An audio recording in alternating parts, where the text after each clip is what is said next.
साल था 1905। ब्रिटिश साम्राज्य विशाल और शक्तिशाली भारत पर राज करता था। इंडियाई सदियों से इसके शासन के अधीन थे, लेकिन एक नई भावना जाग रही थी, आजादी की चाहत। इसी चाहत ने स्वदेशी आंदोलन को जन्म दिया। स्वदेशी आंदोलन सिर्फ ब्रिटिश सामानों के बहिष्कार से कहीं बढ़कर था। यह इंडियाई राष्ट्रवाद की एक शक्तिशाली अभिव्यक्ति थी। यह एक ऐलान था कि इंडियाई अब किसी विदेशी ताकत का शासन बर्दाश्त नहीं करेंगे, वे अपनी किस्मत खुद तय करेंगे। इस आंदोलन का तात्कालिक कारण था 1905 में बंगाल का विभाजन। भारत के वायसराय लॉर्ड कर्जन ने इस फैसले का ऐलान किया। उनका दावा था कि यह प्रशासनिक सुविधा के लिए है, लेकिन इंडियाइयों ने इसे फूट डालो और राज करो की नीति के रूप में देखा। इस विभाजन ने पूरे भारत में आक्रोश फैला दिया। इसने स्वदेशी आंदोलन की आग में घी का काम किया। इंडियाइयों को एहसास हुआ कि आजादी हासिल करने के लिए उन्हें एकजुट होना होगा और अपने अधिकारों के लिए लड़ना होगा। स्वदेशी आंदोलन के केंद्र में स्वदेशी की अवधारणा थी। इसका अर्थ है अपने देश का। इस आंदोलन ने इंडियाई निर्मित वस्तुओं के उपयोग और विदेशी उत्पादों के बहिष्कार को प्रोत्साहित किया। इसे आत्मनिर्भरता की दिशा में एक महत्वपूर्ण कदम के रूप में देखा गया। इस आंदोलन को खादी में एक शक्तिशाली प्रतीक मिला। खादी एक साधारण हाथ से काता, हाथ से बुना हुआ कपड़ा स्वदेशी भावना का पर्याय बन गया। यह इंडियाई लचीलापन और आत्मनिर्भरता का प्रतिनिधित्व करता था।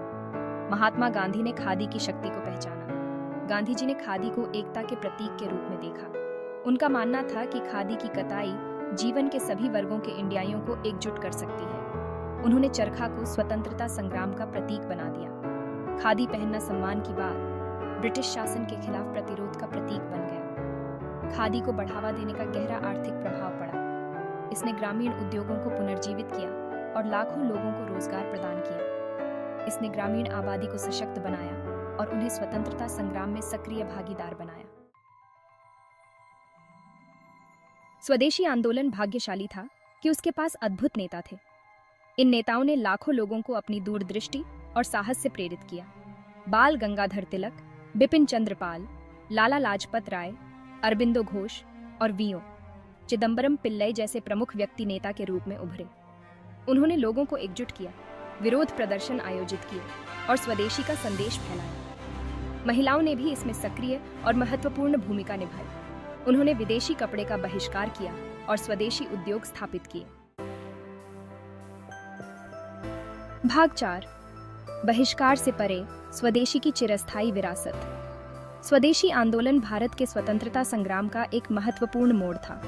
इसने लाखों लोगों के दिलों में राष्ट्रीय गौरव और आत्मनिर्भरता की भावना पैदा की। यह भविष्य के नेताओं के लिए एक प्रशिक्षण स्थल साबित हुआ। इस आंदोलन का प्रभाव अर्थशास्त्र और राजनीति से कहीं आगे तक था। इसने भारत में एक सांस्कृतिक और बौद्धिक पुनर्जागरण का नेतृत्व किया। इसने पारंपरिक भारतीय कला, संगीत, साहित्य और शिक्षा के पुनरुत्थान को प्रोत्साहित किया। इस आंदोलन ने भारतीय राष्ट्रीय कांग्रेस को भी महत्वपूर्ण बढ़ावा दिया।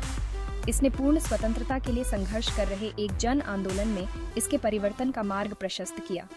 इसने अहिंसक जन आंदोलन की नींव रखी, जिसके कारण अंततः 1947 में भारत को स्वतंत्रता मिली।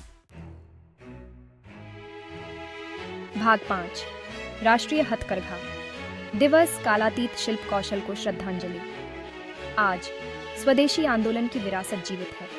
हम हर साल 7 अगस्त को राष्ट्रीय हथकरघा दिवस मनाते हैं। यह दिन भारत के हथकरघा बुनकरों और उनकी सांस्कृतिक विरासत का सम्मान करता है। यह हमें हथकरघा उत्पादों को चुनने और ग्रामीण समुदायों के सतत विकास में योगदान करने के लिए प्रोत्साहित करता है। यह एक ऐसे भविष्य की बुनाई के बारे में है जहां पारंपरिक शिल्प आधुनिक प्रगति के साथ फलते फूलते हैं।